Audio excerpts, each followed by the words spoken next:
Whether you're burning around the racetrack or doing a slow burn to get in the Guinness Book of World Records, there's a place for you in the Tri-Valley. All that and more right here on TV30's Slice of Life.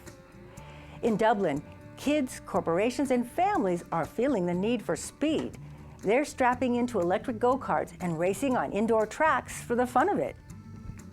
And celebrating 150 years of Livermore, a look back at how the city celebrated its sesquicentennial anniversary. Plus the centennial light bulb that just won't quit, how we celebrated its birthday. I'm Mary Windishar. It's all right here, right now, on Slice of Life Tri-Valley, so stick around.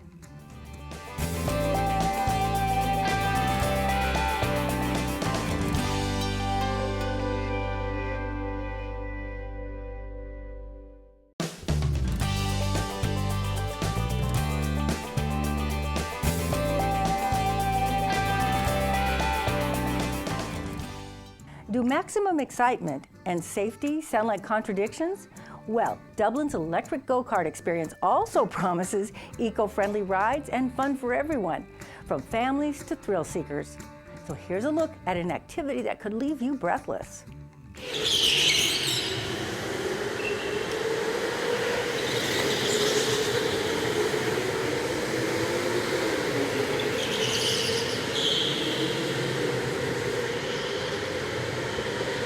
So K1 Speed is an indoor all-electric go-kart racing track. We feature an arcade, a restaurant, as well as a racing track where people can race. A go-kart is specifically a small miniature race kart, as you can think about it, that's designed for closed tracks like the ones we have, where people can, try it for their first time and get into the racing scene, as well as experienced drivers that come to beat their times as well as just get better. We offer a number of things to do here. Obviously we have the racing, which is an indoor track, as well as a restaurant that's connected to the location that's also indoors. And we also have an arcade where people can play games. So you can purchase an arcade card and play games while you're waiting for your races, as well as also watch our races on the track if you're waiting to go on a race or you just want to see how other people are racing. Go-karting is a special event that we hold every week on Fridays after 5 p.m. It's pretty much where we close the lights on the track and we'll have these LED strips that run through the track that illuminate the race path. And that's the only thing that people can really see out there. So it makes it a little bit more fun and exhilarating when all the lights aren't on out there. So it creates kind of a different experience that we do once a week. So we have a number of ways that we keep our customers safe. Obviously, safety is our #1 priority here. So like I mentioned before, we have a safety briefing that goes on before each race. Typically, if it's your first time, you're gonna get that briefing. That's where they go over all the rules, what the flags mean, and just how the carts function in general so that people know what they're getting into.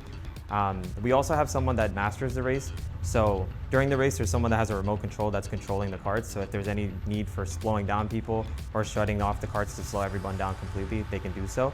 Other than that, we also have obviously the basics, helmets, belts, and these barriers that keep everybody safe that's also watching the race as well as the people that are in the race. We don't require a California driver's license to race at our locations. We do have our own version of a license. It's called a K1 license. Pretty much what that is an $8 fee that everybody pays a year, and it is required. That's what gets you helmet usage at our track, as well as a headstock that you use under the helmet every time you come in. It also stays on your account, so when you guys come in next time, you don't have to worry about paying for it again because we have record of everything. People are welcome to bring their own helmets whenever they want. The only requirement is that they have to be DOT certified, but they're totally welcome to bring it. The license is still required if you bring your own helmet though, so you still have to purchase that even if you have your own helmet or headstock. Our fastest carts for the standard races, the adult carts, they go as fast as 45 miles an hour. Obviously, you don't get the highest speed unless you unlock that skill level, and we have our own way of dictating that. The junior carts, which is our smaller carts that are usually for younger kids, they only go about 25 to 30 miles an hour.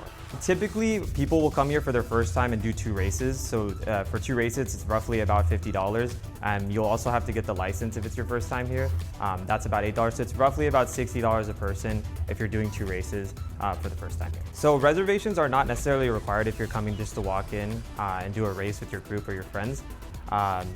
You do need to make a reservation if you have a larger group, and that's usually what we recommend. If you have people in your group that's 8 or more, we recommend throwing a party.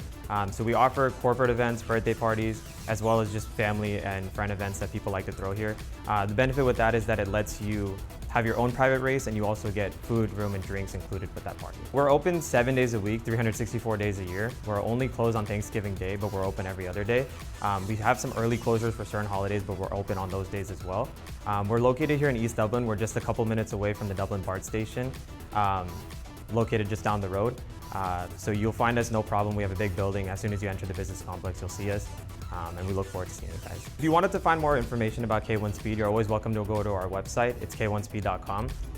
You can find all the information that I kind of went over there, plus more. And obviously, if you ever have any more questions, you can always call a store specifically, and someone here will be here to assist you. Find out more at k1speed.com. Next, if you'd like fun that's more serene, Dublin's got you. For example, an August family campout at Schaefer Ranch Park, plus Irish dance classes, hip-hop camp, and live music at the Farmers Market Summer Concert Series. And to cool off, the Wave, naturally. So the Wave Water Park is open now until Labor Day. During the summer, typically the water park is open from 11 a.m. to 6 p.m. And in terms of rates, I definitely would suggest going into the city's website just to make sure that it is the most correct and up-to-date fee. So at the Wave, one of the biggest thrill seekers attractions that we have is our 6 slides. They range from a mild slide to an extreme one where they basically drop you off vertical, which is crazy. The splash zone is something that's really good for all families. It's really popular, especially for young children. And it's basically, they just have really nice features that make it a little bit more accessible for all kids and all disabilities and abilities. And inside the facility, we also have the natatorium, which operates year-round. It includes lap swimming, recreational swim, also instructional swim as well. It's evenly temperatured inside, so that's why it's really nice throughout the year, but it's really popular throughout the season of summer as well. One of the most exciting additions this year actually is our senior program, and so we're making it more accessible for our senior folks out there to come out to the Wave and enjoy the water park as well. In terms of discounts, throughout the season, we offer discounts and promotions. So I highly encourage everybody to follow our social media and follow us at The Wave Dublin and look for the most up-to-date information in terms of ticket prices, discounts, and happenings. We take water safety really seriously out here, and so all of our staff members are trained with CPR, first aid, AED, and our instructors are working hard to helping participants build confidence in the water all year round. And so our aqua fitness programs are very popular, so I definitely would like to suggest everybody look at what kind of classes you can take here during the season and throughout the season all year long. So, and also birthday parties and group rentals are a huge part on what we do here at the Wave. And so families can also reserve parties and spaces during the summer water park season. We also offer cabanas and loungers throughout the season as well, which is another more private experience. So for all of our summer happenings, please visit our website at dublin.ca.gov. For our summer programs and summer camps especially, please visit our rec guide. And in terms of our latest and greatest, follow our Dublin Digest, which is our weekly newsletter. And you can also follow us on social media at City of Dublin CA. For even more summer activities in Dublin, check out DublinRecGuide.com. Stay right there. We'll be back with events going on in Livermore next.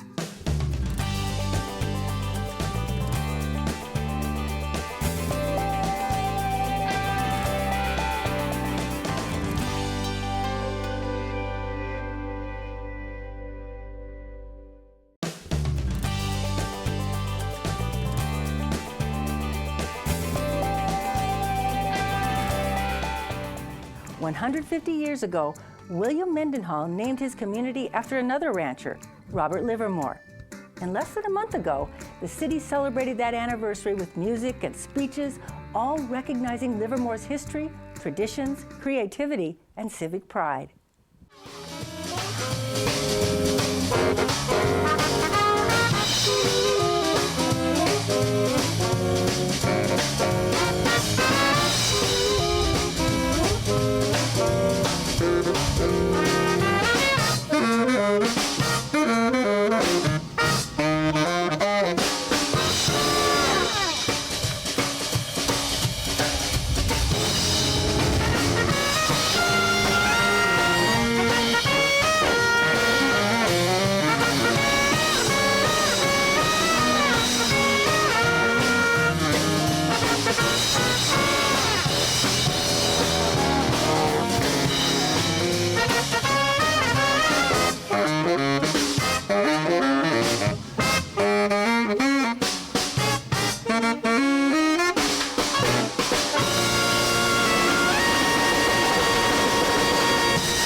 So Livermore continues to be the remarkable city that it is because of the passion and the commitment of the people who serve it. We serve our community because we love it. And we love it because we serve it. More importantly, we understand just how remarkable Livermore continues to be.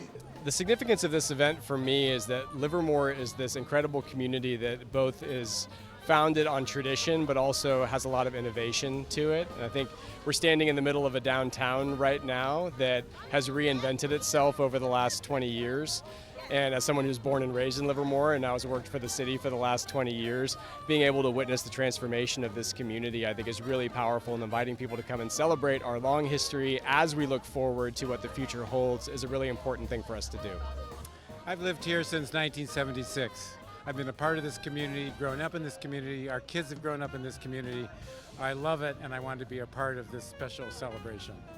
Well, the 150 years, that's when we became a city. So we transitioned from being just a town into a city. William Mendenhall was our first mayor. And you look back at the 150 years and you see just how far we've come.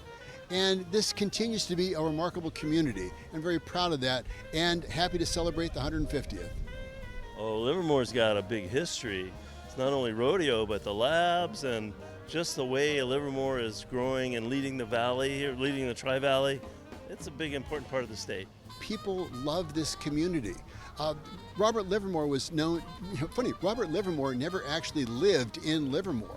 Livermore was founded in 1869. He died in 1858. But he was known throughout the region for his kindness and his generosity. And I think that spirit continues to exist in the DNA of our community to this day. And that's what makes Livermore so remarkable, is that spirit of kindness, the spirit of generosity, the spirit of giving back. And I think that's why Livermore is special. Well, I think founders of Livermore and elected leaders of Livermore over the years have had a vision, and the vision was to have a community with exceptional service, exceptional quality of life. And it's something that we continue maintaining through careful planning, through development, through working with nonprofit partners that deliver some of the critical services to the community. So all of those actions is something that is unique to Livermore, and we continue celebrating. The fact that we're at the leading edge of technology, as I've said, we're one of only 6 cities in the world that has our name on the periodic table of elements and had an element named after us. So I think that my hope is that we will continue to lead in technology, we'll continue to lead in the arts, in culture, and that Livermore just continues to be the remarkable city that it is. My hope is that we will retain who we are, that we retain our character, and our character is based on our community, based on the quality of life that I mentioned, that includes public safety, that includes tight-knit community, includes great streets and sidewalks and great parks. So my hope is that in the next 50 years and 100 years and 150 years, that effort to continue fostering that sense of community is going to be present. I am sure Livermore is going to continue to sort of be a beacon of hope and community for the people who live here. My hope is that continues and that life thrives amidst this complicated world, but with the labs here and the community involvement in building what we have, I am totally confident that we're going to continue to be special and thrive. To learn more Livermore history, check out the Livermore Heritage Guild at lhg.com. The 150th wasn't the only anniversary in Livermore. The Centennial bulb turned 125 years old with a community birthday party. Even though the bulb did attend, it didn't stop working. Yep, still shining after all these years. And there seems to be no end in sight. Happy birthday to you. Happy birthday to you. Happy birthday, dear Lightbulb.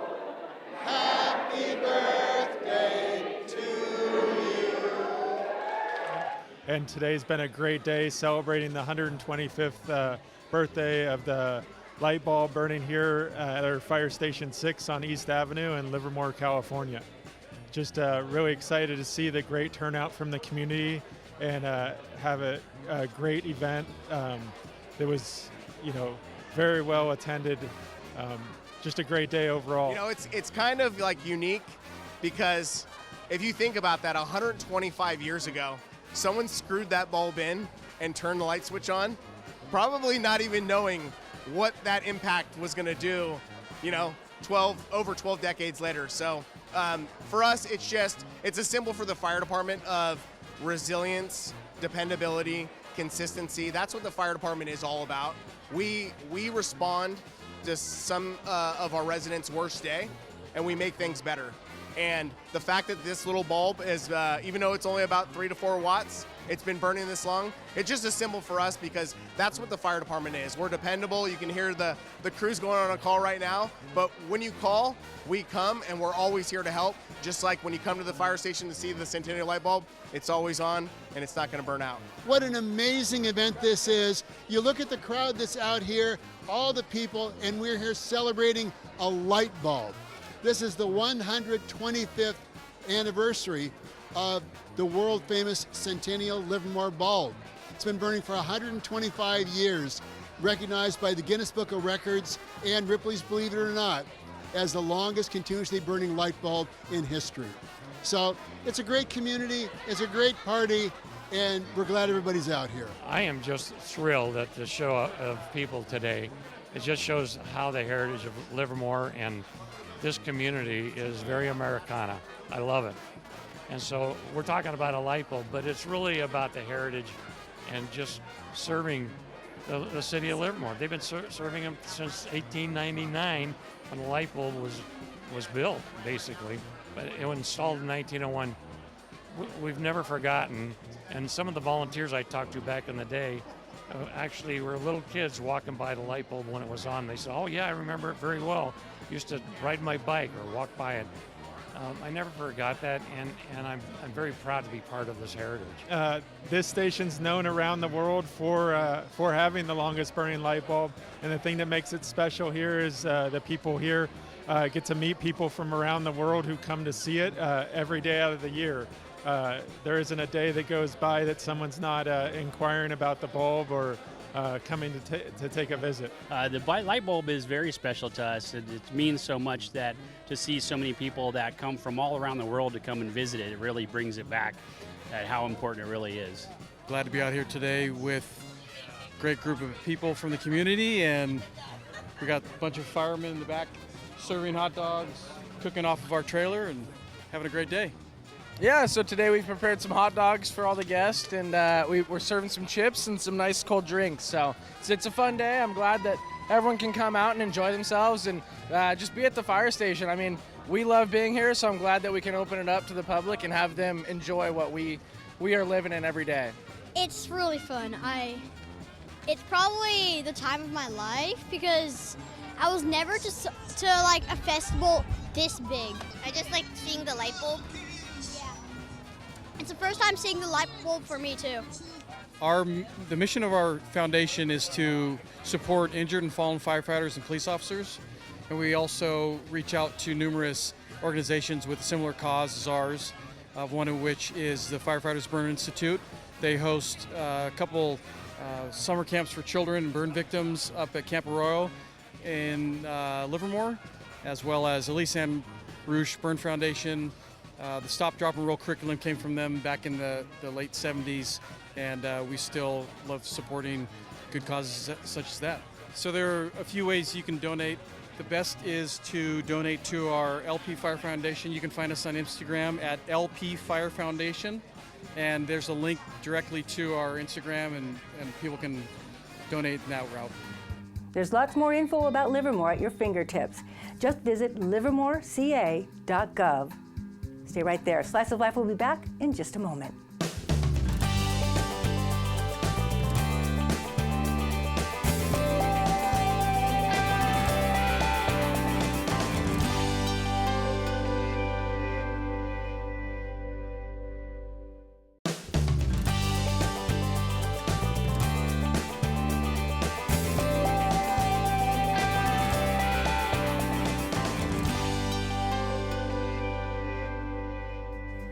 Thanks for sharing a slice of Tri-Valley life with us today. Like us on Facebook for a behind-the-scenes look at the show and many of your other favorite TV 30 shows. And if there's something coming up in your community that you think should be on the show, just send us an email. I'm Mary Windishar. Take good care, and we'll be back again in August with an all-new Slice of Life Tri-Valley.